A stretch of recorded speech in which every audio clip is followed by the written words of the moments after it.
నాకు ముందుగా నీవే నడచి జారి పడకుండా కాపాడితివి. కొండ తేనెతో నన్ను తృప్తిపరచే అతి శ్రేష్టమైన గోధుమలిచ్చి ఆశ్చర్య కార్యాలెన్నో చేసితివి.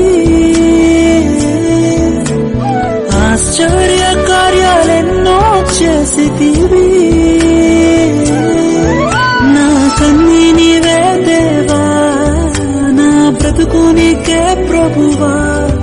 నా కన్నీ నీవే దేవా, నా బ్రతుకు నీకే ప్రభువా.